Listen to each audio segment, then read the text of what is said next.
these stories, screaming to be read. But I made a vow, even if it burns what little remains of me. I woke up today to screaming.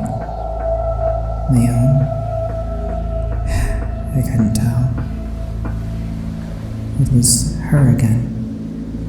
Priscilla. The one who shouldn't have a voice, and yet speaks the loudest. She doesn't care for balance or honor. She doesn't mourn the kingdom we lost. She wants to burn it. All of it. Every city, every name, every bloodline that dared betray me. She's not wrong. But gods, she's not right either. Today she tore a page from the tomb mid-reading, spat on it, said something along the lines of, "This one's weak. No torment, no betrayal, no worth. She wants suffering, genuine, cruel suffering, and she feeds on it." The others whispered, the softer selves. One weeps often, one holds the memories I can't bear to touch. But Priscilla, she laughs. She has a smile that isn't mine, sharp, toothy, full of fury. I don't know how long I can hold the line. The more I read, the more she stirs. She's not content being the shade. She wants to be the flame. If I ever go silent in these logs, if the readings shift, if you hear a voice that sounds like mine, but speaks like rot, it's her.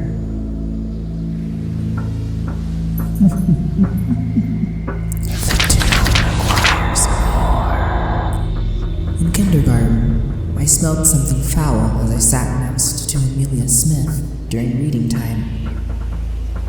I took my eyes off the teacher and looked at her. She was covered in purple blisters oozing liquid. I screamed and began rocking back and forth. The kids laughed at me. The para took me to a separate room to calm down, not even trying to ask what was wrong. That's just her autism, I heard the para assure the teacher. 5-year-old me knew that autism doesn't come with seeing blisters using fluid. The next day, Amelia didn't show up to school.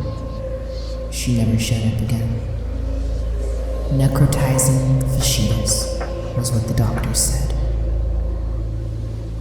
In 6th grade, I smelled something metallic as I sat next to Carson Moore during lunch. I took my eyes off my sandwich and looked at him. His throat was gushing blood from an open gash. His face was littered with cuts. I screamed and began rocking back and forth. The kids laughed at me. The para took me to a separate room to calm down, not even trying to ask what was wrong. It's just her autism, I heard the para assure the lunch monitor. 11-year-old me knew that autism doesn't come with seeing cuts on faces. The next day, Carson didn't show up to school. He never showed up again. Found in a ditch. His face cut, his throat slit, was what the police said. In 11th grade, I smelled something rotten as I sat next to Kai Francis during AP testing. I took my eyes off my paper and looked at them. Their head was swollen. It had bits chewed away. I screamed and began rocking back and forth. The kids laughed at me. The parrot took me to a separate room to calm down, not even trying to ask what was wrong. It's just her autism, I heard the para assure the proctor. 16-year-old me knew that autism doesn't come with seeing swollen heads with bits chewed away. The next day, I didn't show up to school. They never showed up again. Nalgleria fowleri was what the doctors said. In college, I smell something smoky as I sit in my dorm while studying. I take my eyes off my textbook and look at a mirror. I'm burnt to a crisp.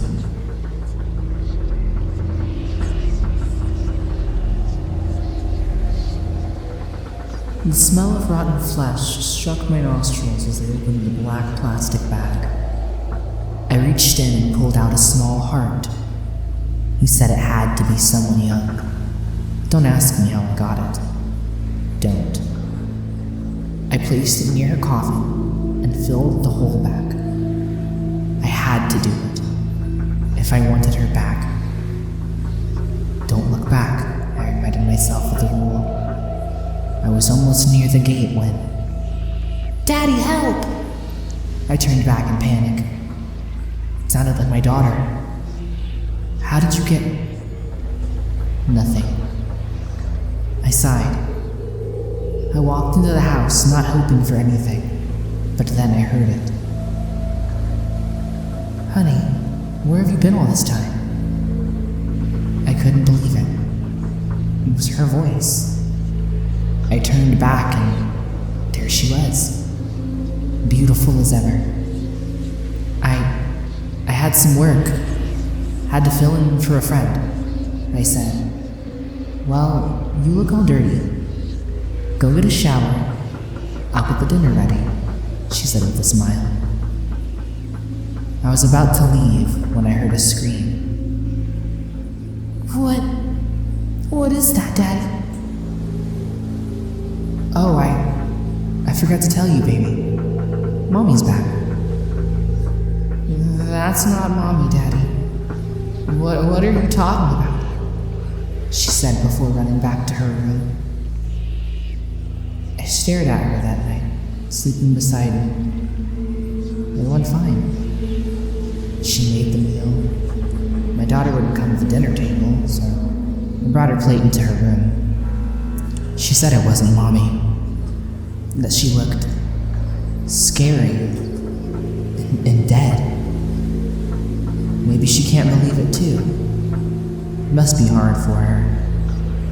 But she was here. Beautiful. I woke up. Don't know what time of the night it was, but something felt wrong. I couldn't move.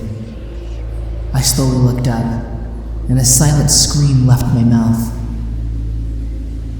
There was something, no, it was Emma, but not beautiful. Her skin, gray and bloated, eyes bulged out, clothes covered in dirt, blood running from her mouth. This can't be real.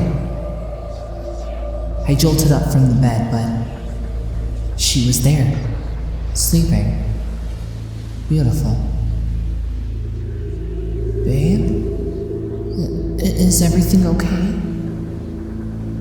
She asked, trying to get up. Nothing. Bad dream, I said, getting back on the bed. Oh, I'm so sorry. It must be the stress from work. Yeah, probably, I said. Didn't mean to wake you up. I laid back down and closed my eyes. The morning felt pleasantly warm. Emma was already out of bed. She must be making breakfast, I said, and got up to go to the bathroom. I opened the bathroom door, and what I saw took my breath. I couldn't walk another step and collapsed on the floor. My daughter lay lifeless on the floor, surrounded by blood. Her blood. How? I cried crawling forward to hold her lifeless body. No. No, no. It can't be. Wake up. Please, no. I cried. I heard the bathroom door creep open behind me. Then a voice. Familiar, but wrong. Calm, but piercing. Like glass breaking. You should have let me rest. I woke up without knowing if I had been asleep. In front of me, a curved screen floated in the air, showing my sleeping face with eyes wide open. LC-25 spoke from the edges of the room, her voice distorted, as if modulated by my own thoughts. "Nice try," she said, "but you still don't understand what layer you're processing this signal from." I stood up from the floor. The space was white, shadowless, as if the air itself was glowing. In the center, a figure stood motionless. I thought it was me, but when I blinked, it didn't.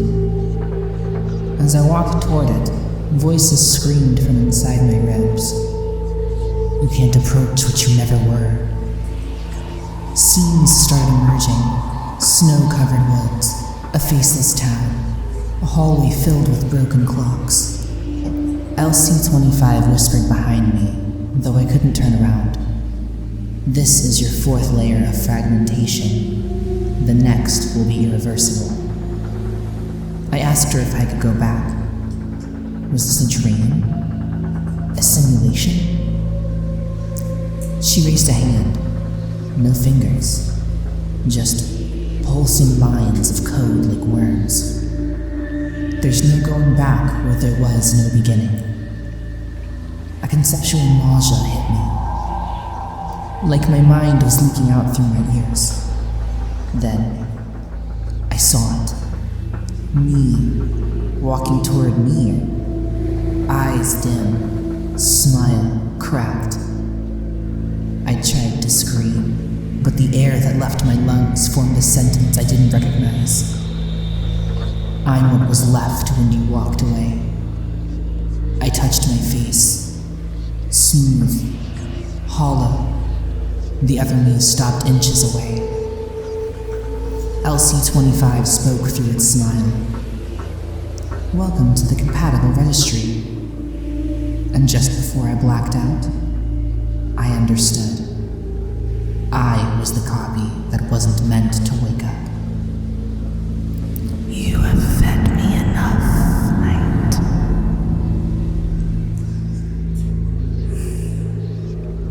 The tomb grows still, but not silent. It waits, always, for the next soul, the next story. If your mind still clings to the light, consider this mercy. But if you hunger for more, subscribe, like this offering, and share it with others brave or foolish enough to listen. I am Verena, bound by ink, armor, and ancient curse. You've only seen one page of the Hollow Tome. I'll return when it calls again.